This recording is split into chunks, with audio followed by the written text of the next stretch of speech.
Let the girls run into the woods and climb the tallest tree. For the ivy and the climbing vine shall bring you to your knees. My roots, they hold this hill together, entwined in soil and salt, wound between the gorse and heather and round a stone and a rock. Young Mary, she had children three, white and black and green. One was good and one was bad, and one had rose and seen. Her younger, she was sweet and good, as pretty as a pearl. The second had a black and hard, nasty little girl. The third, she had no heart at all, just emptiness within.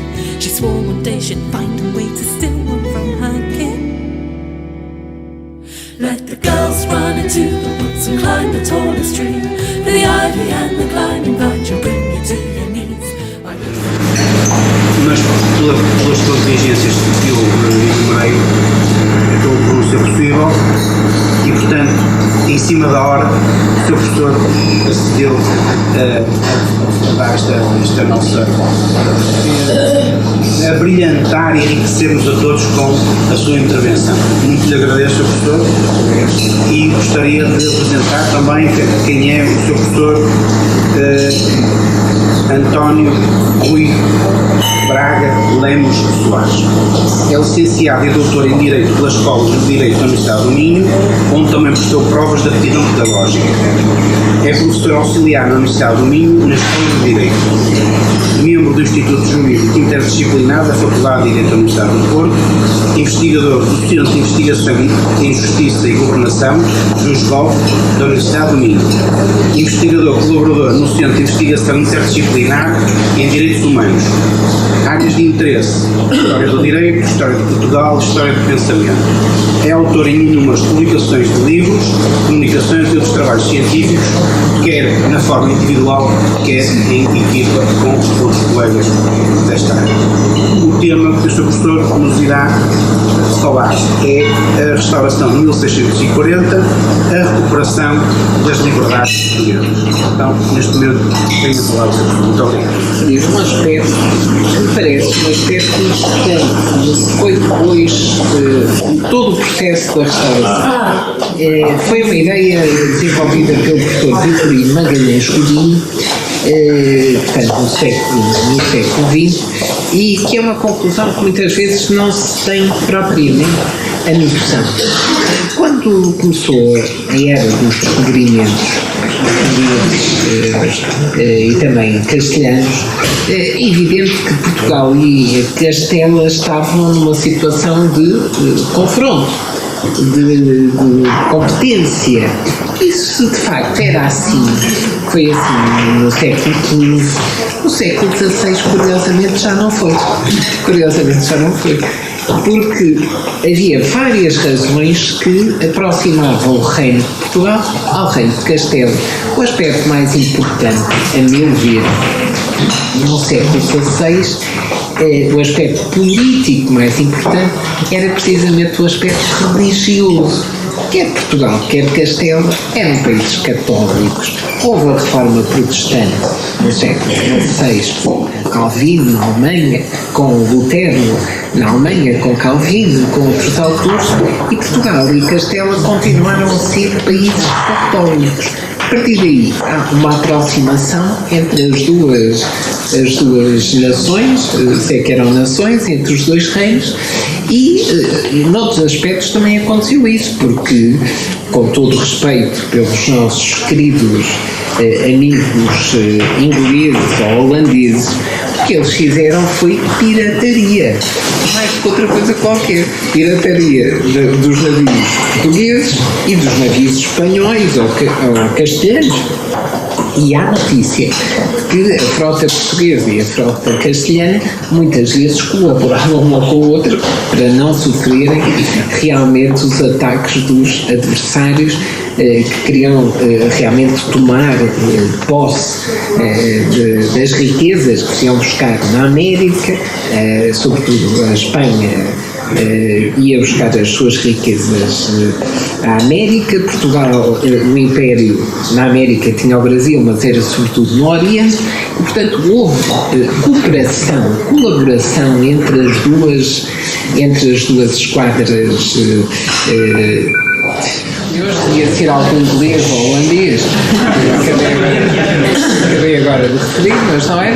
Mas, portanto, o que eu queria dizer é que há, de facto, uma aproximação entre Portugal e Castela e uma aproximação que tem muito a ver também com outro aspecto, que é, talvez, o calcanhar daqueles da dinastia Davis, é o aspecto da política matrimonial.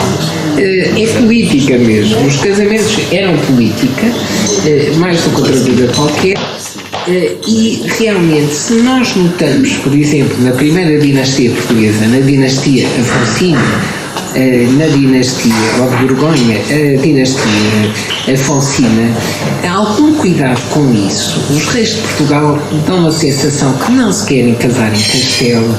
O primeiro rei de Portugal, Dom Afonso Henriques, casou com a Dona Mafalda, a Dona Matilde de Saboia. A dinastia Davis seguiu o que seguiu a dinastia espanhola, que eram casamentos intercruzados, muitas vezes roçando hoje qualquer coisa que no direito é um impedimento absoluto. Um impedimento absoluto é evidente. Um pai não pode casar com uma filha, um irmão não pode casar com uma irmã. Foi isso que aconteceu na monarquia dos Áustria, mas quase que aconteceu. Pouco faltou.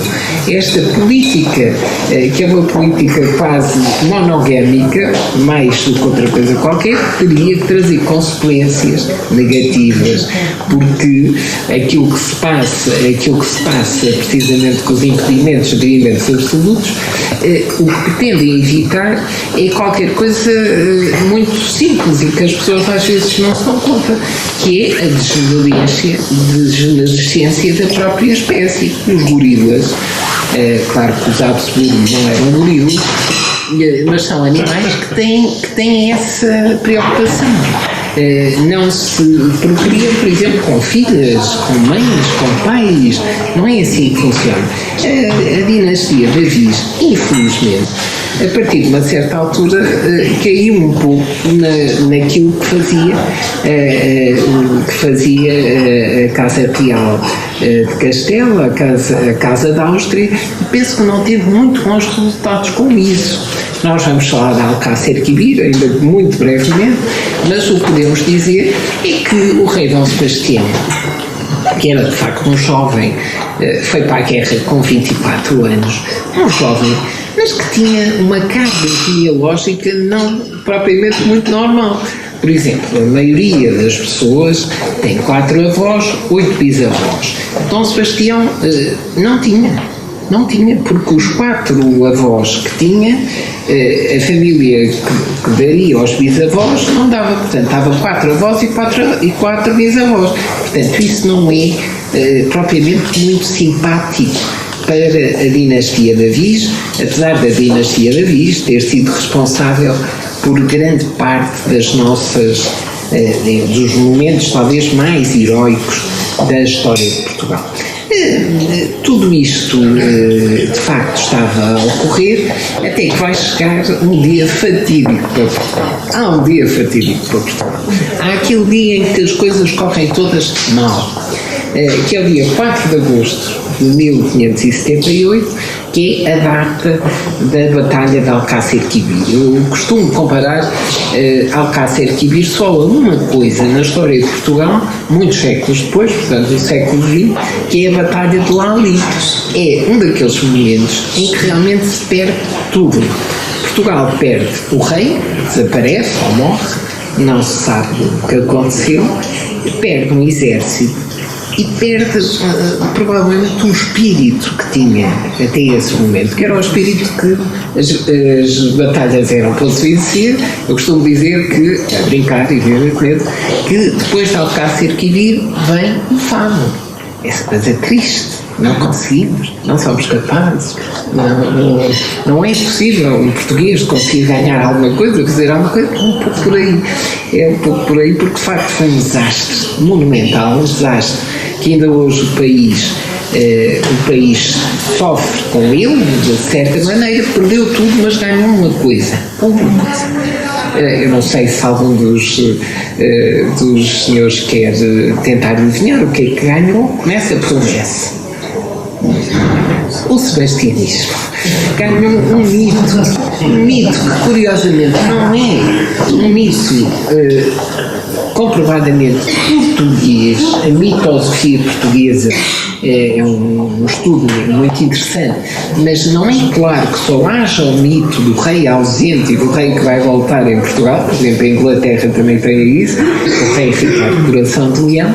O sebastianismo foi importante, e foi importante sobretudo como uma forma de resistência popular. A ideia de que o rei não se tinha perdido em Alcácer, que o rei tinha de facto, portanto, quando os navios vieram para Lisboa já havia esta ideia. Dom Sebastião tem vergonha, não quer aparecer depois do desastre que aqui aconteceu, e portanto, mas ele está vivo, ele vai voltar. Ele vai estar em Portugal, e a ideia de que um rei há de voltar, ou que o rei há de voltar, é qualquer coisa que nos marca até hoje. Os portugueses são um povo com qualidades e com defeitos, não sei se é uma qualidade ou se é um defeito, mas o estar à espera que alguém nos resolva os problemas todos e mais alguns, parece-me a mim que é mais um defeito que uma qualidade, mas o sebastianismo de facto ganhou-se como mito. A participação portuguesa em Alcácer Quibir é uma participação que nós, séculos e séculos depois, podemos dizer que foi um erro total. Aliás, uma batalha de lobby também foi um erro total. Porquê? Porque Portugal, a meu ver, com as condições que tem, devia se preocupar mais era com as batalhas em Portugal, não são as batalhas fora de Portugal. Claro que não era isso que Dom Sebastião pensava, estava convencido que o rei de Marrocos, mais cedo ou mais tarde, ia atacar Portugal, parece que não era claro. Aliás, ele ofereceu, quando percebeu o que estava a suceder, que os portugueses estavam a deslocar para o seu reino, ele ofereceu a paz.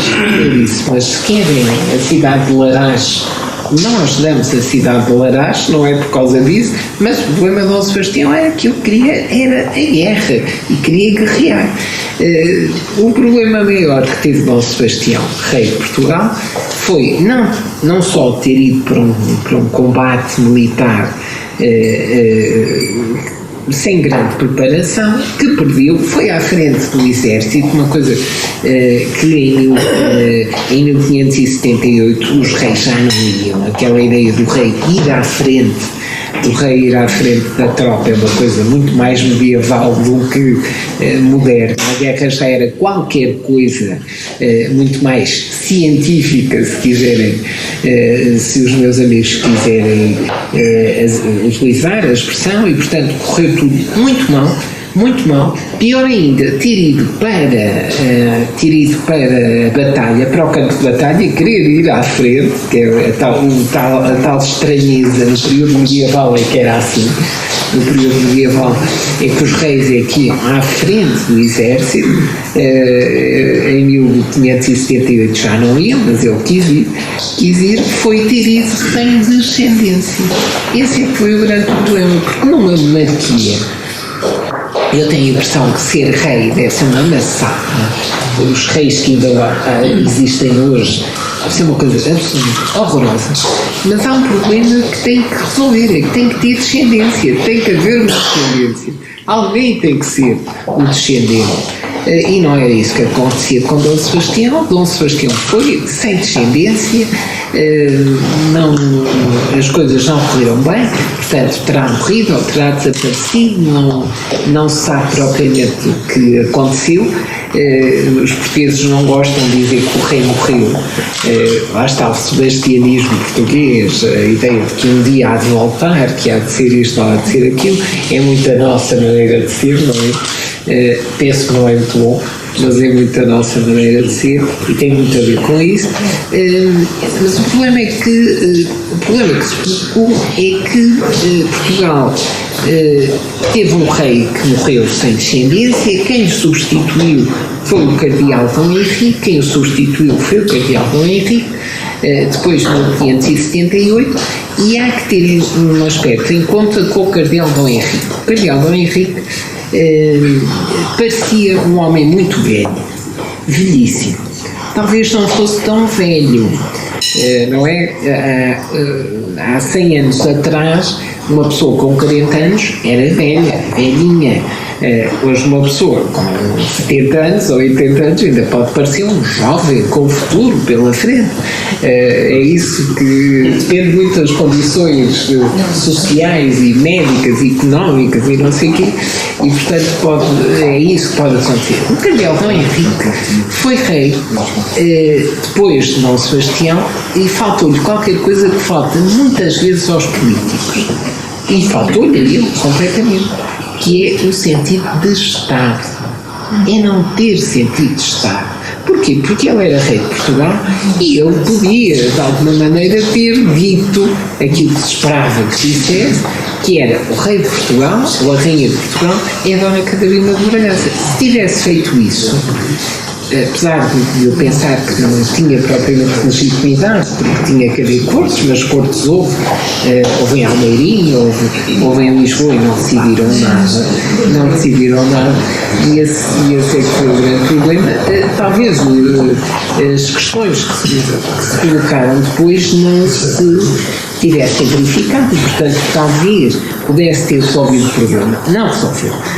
Houve vários pretendentes ao trono de Portugal. Há alguns que poderão surpreender, por exemplo, Catarina de Médicis, que era a rainha-mãe de França, tentou ser rainha de Portugal também. Portanto, Portugal era um bom partido, digamos. Se fosse hoje, provavelmente ninguém reparava, nem os portugueses reparavam. Mas na altura houve vários candidatos.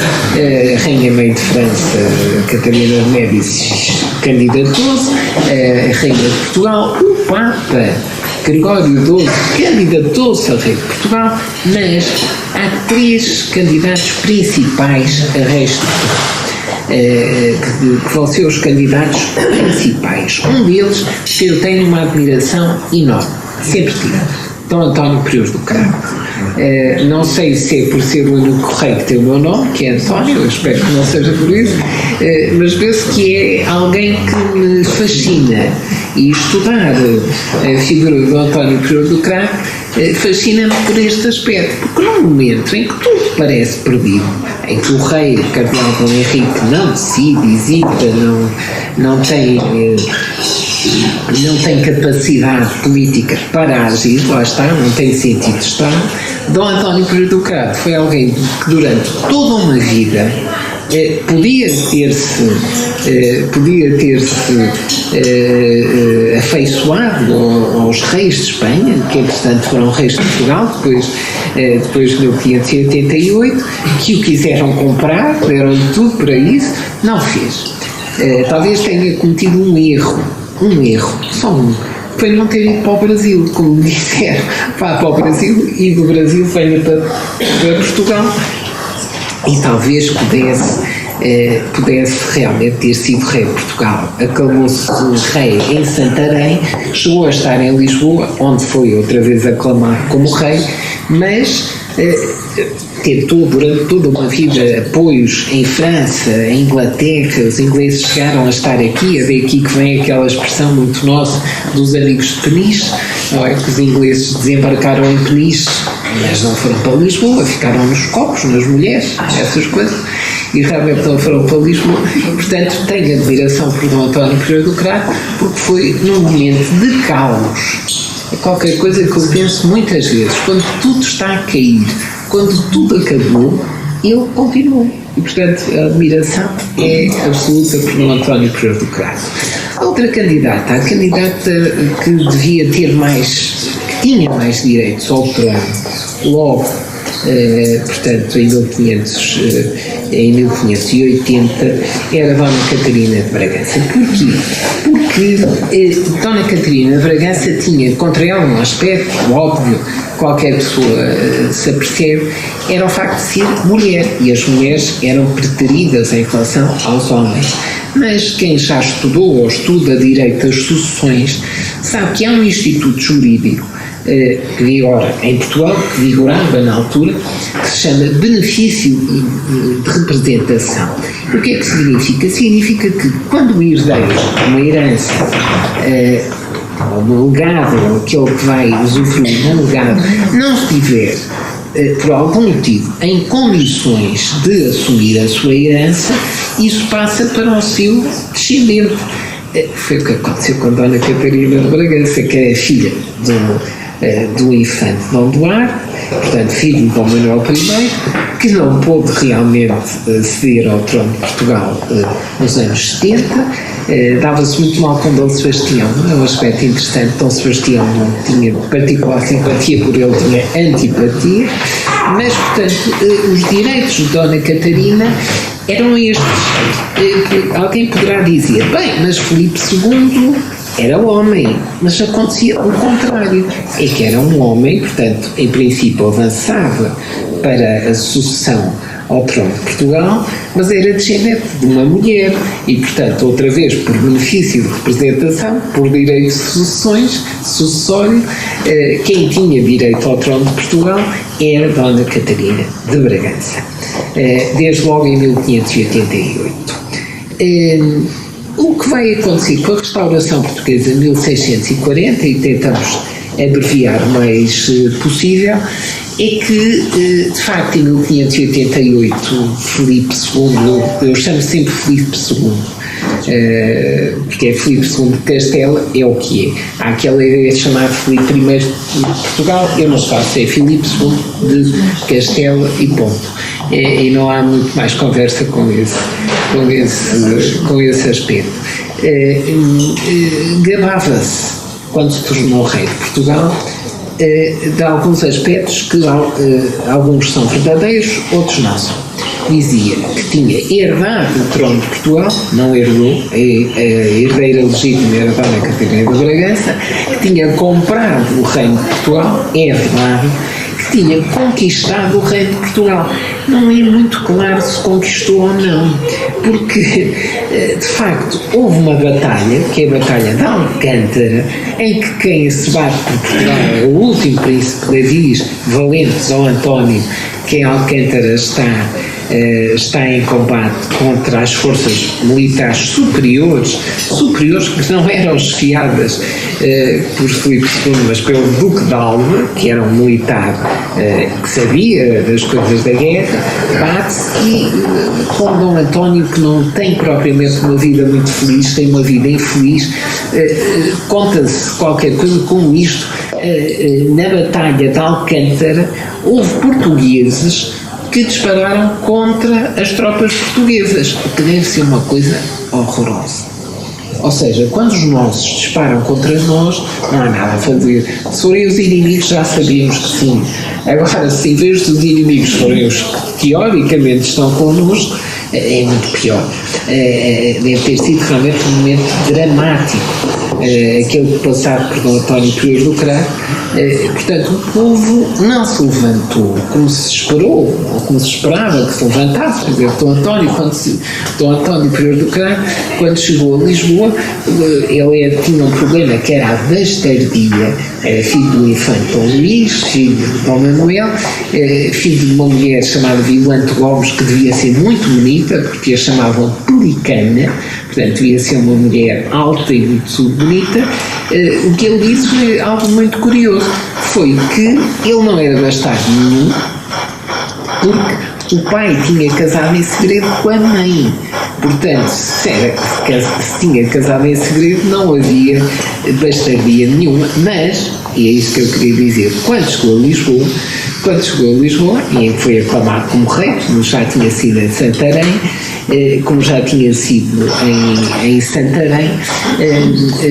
de facto o que disse, é interessante o ter dito na época, foi o seguinte: atenção, Dom João I também era bastardo e foi rei de Portugal, e foi muito bom rei de Portugal, portanto não é por eu ter, ao dizerem que eu sou bastardo, que não sou, que não sou, porque o meu pai casou-se com a minha mãe, que não dizer que eu não tenho direito ao trono de Portugal. Portanto, o António fica sempre como uma figura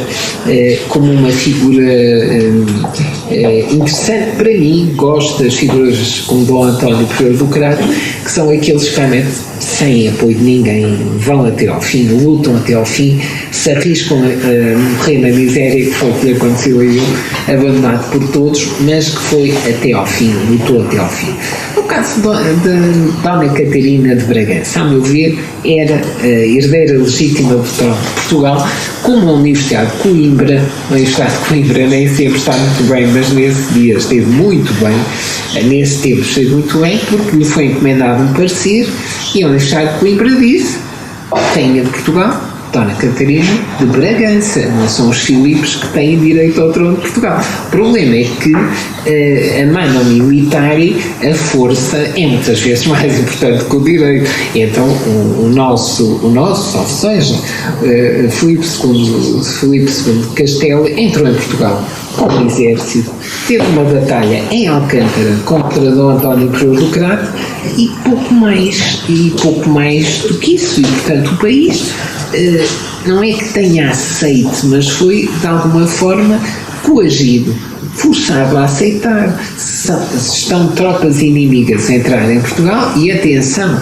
que o exército espanhol na altura seria talvez o mais poderoso do mundo, talvez, pelo menos a nível terrestre.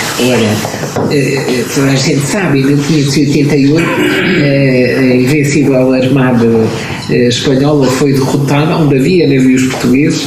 Imagine-se, o mais velho aliado de Portugal, que é a Inglaterra, e Portugal teve que ir com navios combater os antigos aliados ingleses, e portanto percebe-se com a monarquia dualista. Eu esqueci-me só de dizer uma coisa há pouco, foi o seguinte: com o facto de haver um rei espanhol em Portugal, não significa que Portugal tenha perdido a independência. Portugal não perdeu a independência nenhuma. A independência já tinha e manteve-a.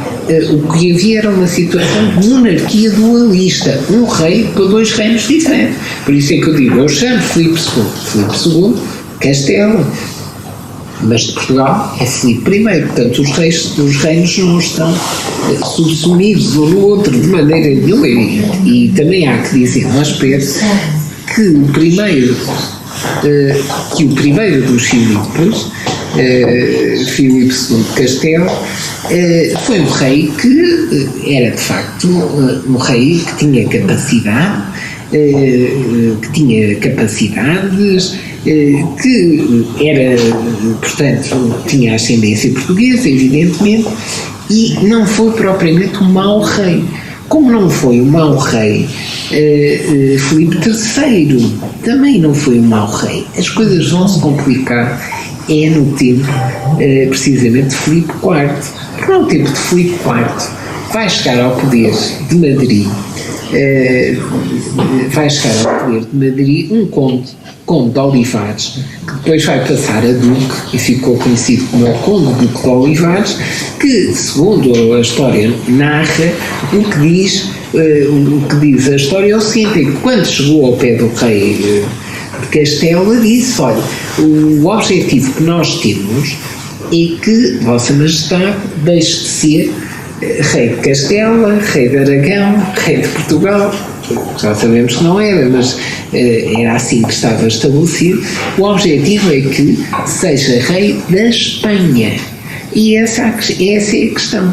Ou seja, o que se quer a partir do governo do Conde Duque de Olivares é realmente uma unificação da Península Ibérica, da Espanha. A Espanha com Portugal não faria parte, com os outros reinos, Aragão, Castelo, etc., desapareceria e haveria o termo Espanha.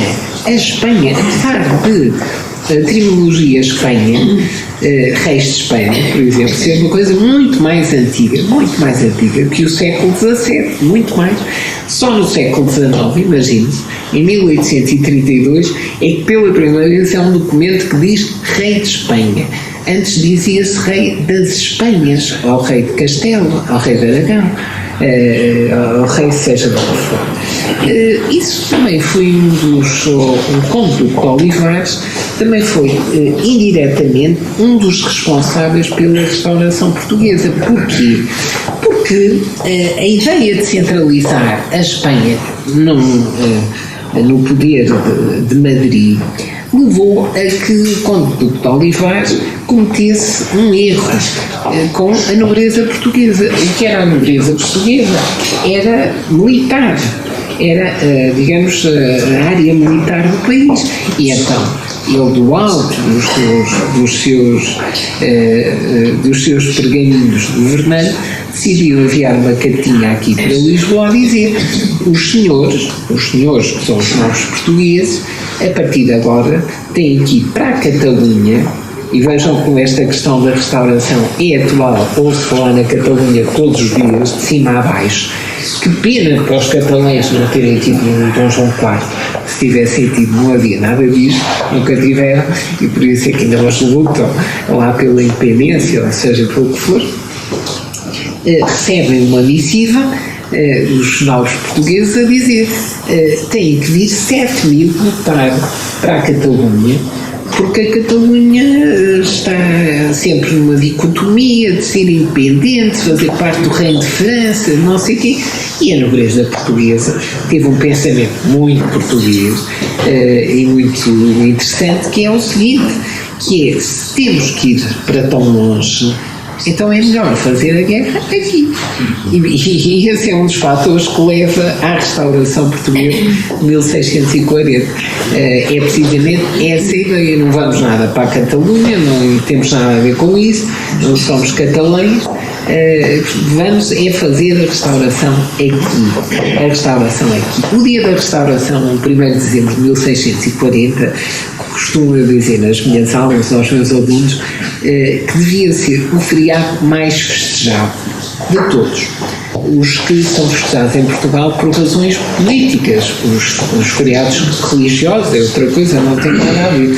Não conheço, até conheço alguns, mas não sou especialista na matéria. E a razão é muito simples: se não tivesse havido a restauração portuguesa de 1º de dezembro, qual 5 de outubro, qual 25 de abril, não havia nada.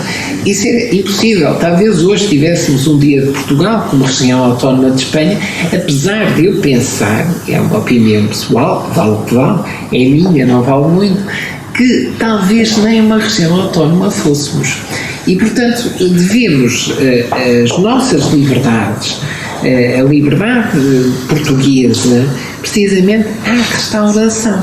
Claro que havia aspectos que foram realmente muito importantes para isso. Desde logo o facto de já termos sido independentes, sermos independentes desde a primeira hora, desde o primeiro momento Portugal é um país independente, não perdeu a sua independência lá com a monarquia dualista, e isso foi muito importante. Tinha uma língua própria, tinha um império, e o império foi fundamental para a restauração. O Brasil financiou a nossa restauração. Porquê? Porque o dia da restauração é um dia que não é particularmente extraordinário. Para já não estava nevoeiro, devia estar, porque há sempre aquela esperança que em Braga há muito nevoeiro, não é? E, portanto, eu olho sempre, será que é hoje que é Dom Sebastião? Mas não vem. Portanto, não estava nevoeiro, estava um dia de sol. O que é que aconteceu? Os portugueses, os conjurados, alguns portugueses, os 40, avançaram sobre o palácio. Houve uma defenestração, que foi de Miguel Vasconcelos. Há que dizer que Miguel Vasconcelos é mesmo o bode expiatório, ou seja, ele era um funcionário, não era um homem de grande interesse político, etc. Ele cumpria aquilo que lhe mandavam cumprir, mas era odiado pela nobreza portuguesa e, portanto, encontraram num armário, voou, desafiou as leis da gravidade e, na verdade, em Lisboa, no dia 1º de dezembro, um dia de sol, falhou o nevoeiro, como eu disse há bocado. Devia ter estado nevoeiro, mas num dia de sol aconteceu qualquer coisa de muito simples. É que havia a duquesa de Mantua, que era vice-rainha de Portugal, e de manhã, e à tarde havia outro rei, que era Dom João IV, que não estava em Lisboa, que estava em Vila Viçosa, talvez por uma questão de proteção, como estava a dizer, é bem verdade. Faltavam duas coisas, portanto foi simples fazer a restauração, foi muito simples. Inventamos, ainda há pouco estava a falar isso com o Sr. Artur, nós somos um país com uma idiosincrasia muito própria, inventamos a maneira de fazer revoluções sem matar ninguém. Talvez a primeira vez que isso aconteceu foi com a restauração de 1640. Quem é que acaba por morrer? Miguel Vasconcelos, o bode expiatório e mais alguma coisa, mas não há propriamente grandes novidades. De manhã havia a Duquesa de Manto, à tarde há Dom João IV. Faltou outra coisa muito relevante. Os 28 anos de guerra, uma guerra violenta que tivemos com Castela, talvez o maior poder militar, pelo menos a nível terrestre, que existia na Europa, duríssima luta militar. Aqui, de facto, os portugueses conseguiram vitórias muito importantes, o Meixoal, as linhas de Elvas, etc. Reconstruíram as fortalezas na fronteira. Realmente tiveram uma luta penosa e faltava uma outra coisa, que era no fundo o seguinte: era fundamentar juridicamente o que tinha acontecido. O século XVII não é um século de grandes revoluções, não há revoluções. Será que a restauração foi uma revolução? Se calhar nem sequer uma revolução foi, mas não havia. Eu conheço duas, a nossa de 1640 e a gloriosa Revolução de Inglaterra de 1688. E costumo dizer que talvez a restauração tenha sido uma oportunidade perdida para sempre. Porquê? Porque um dos fatores que levou à restauração portuguesa foi o descobrimento, o aparecimento em 1632 por parte do monge do mosteiro de Alcobaça de umas atas, são as famosas atas das Cortes de Lamego, que teriam sido celebradas em 1143, que são apócrifas, quer dizer que não são verdadeiras. Há outra questão mais sensível que se pode colocar. São apócrifas, sabemos que são apócrifas, não sabemos quem é que falsificou o documento, isso não sabemos, mas há um problema. Será que o direito que lá está é apócrifo ou é verdadeiro? Não sei se entendem o que eu estou a dizer, ou seja, o documento não é verdadeiro, é apócrifo, mas o direito que está lá é verdadeiro ou é apócrifo? Para mim é verdadeiro e resolve um problema que nunca mais se colocou em Portugal, que é o seguinte: para haver um rei de Portugal tem que ser português, que foi o que tinha falhado em 1580, porque não havia documento nenhum, em testamento nenhum dos reis portugueses que se dissesse ipsis verbis que para rei de Portugal ou para rainha de Portugal tinha que haver um português. E a partir daí o assunto está resolvido. Depois, 28 anos de guerra violentíssima e, só para terminar, eu não sei se o meu tempo já se esgotou. Está no tempo. Estou no tempo. Mesmo a cumprir. Mesmo. Está a ver, os juristas normalmente são assim, a gente cumpre. Gosta de... Tenta cumprir. Faz tudo por tudo para cumprir. Falta-lhe referir um aspecto que é também, a meu ver, muito relevante no que foi a restauração portuguesa de 1640, que foi o apoio unânime, absolutamente unânime, com uma exceção, Ceuta. Ceuta continuou ligada a Castela, não quis aderir à restauração, de todo o Império Português, de toda a parte, desde logo o Brasil apoiou financeiramente a restauração, apoiou, por exemplo, a reconquista de Angola, em que os holandeses tinham metido o nariz, e portanto foram brasileiros que reconquistaram para o trono português a colónia na altura de Angola, de Macau é impressionante. Como sabem os senhores, o antigo, não sei hoje, não faço ideia nenhuma, mas o antigo Parlamento de Macau chama-se o Liao Senado. Eu não sei se sabem porque é que é o Liao Senado.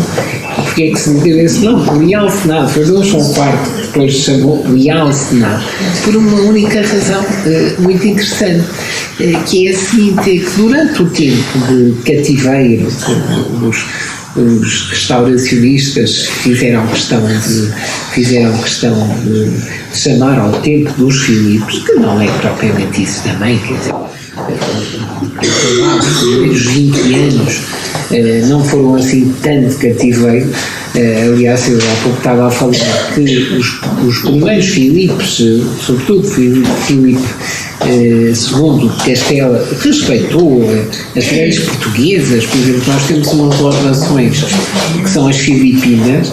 As ordenações filipinas mantiveram-se em Portugal até ao século XIX, no Brasil até ao século XX, e a pergunta é esta: como é possível umas ordenações, uma compilação de leis de um rei estrangeiro ter durado tanto tempo em Portugal e no Brasil é que era direito português? Portanto, houve respeito por isso, sem dúvida que no início dele.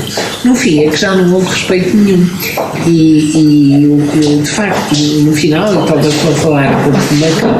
Porquê é que o Liao Senado de Macau se chama Liao Senado de Macau? Ainda tenho que falar aqui de uma coisa, esqueci, agora estou a ver. Porquê é que se chama Liao Senado de Macau?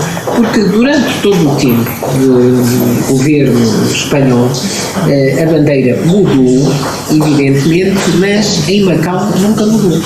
Em Macau ficou sempre a antiga bandeira da monarquia portuguesa e, portanto, quando surge a nova bandeira dos Filipes, nunca foi aceito. No fim, a parte final, eu tenho de falar também, ainda de forma muito breve, e já o Sr.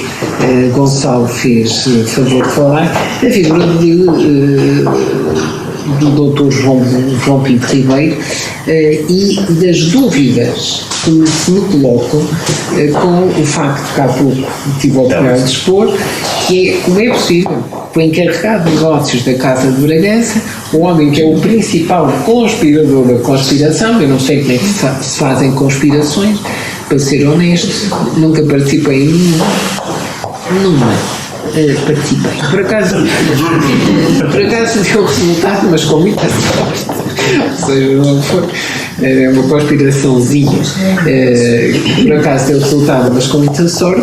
Mas, portanto, o encarregado do Duque de Bragança, João Pinto Ribeiro, que conseguiu contactar todos os conjurados, que não devia ser qualquer coisa muito fácil, ou seja, não havia internet, não havia telefones, não havia televisão, não havia SMS. Será que realmente, esta é a dúvida, e portanto ficamos para finalizar com uma dúvida, será que o Duque de Bragança realmente não sabia de nada? Será que foi aquilo que disse o Sr. Gonçalo? Ou seja, será que sim ou será que não? Ou seja, será que o Duque de Bragança não sabia de tudo desde a primeira hora e resguardou-se, defendeu-se?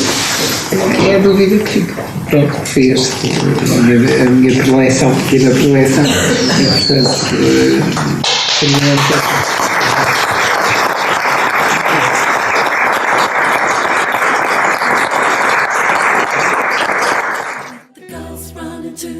and climb the tallest tree. For the ivy and the climbing vine shall bring you to your knees. My roots they hold this hill together, entwined in soil and salt, wound between the gorse and heather and round a stone and a rock. Young Mary, she had children, 3, white and black and green. One was good and one was bad, and one had rose and seen. Her younger, she was sweet and good, as pretty as a pearl. The second had a black and hard, nasty little girl. The third, she had no heart at all, just emptiness within. She swore one day she'd find a way to steal one from her kin. Let the girls run into the woods and climb the tallest tree. For the ivy and the climbing vine shall bring you to your knees. My roots they hold this hill together, entwined in soil and salt, wound between the gorse and heather and bound to stone and rock. Now Mary, she was pure and wise, loved her children three. She knew she had to take a life to stop her daughter green. She took her to the farmer's land, and on the blackest night gave to her a fine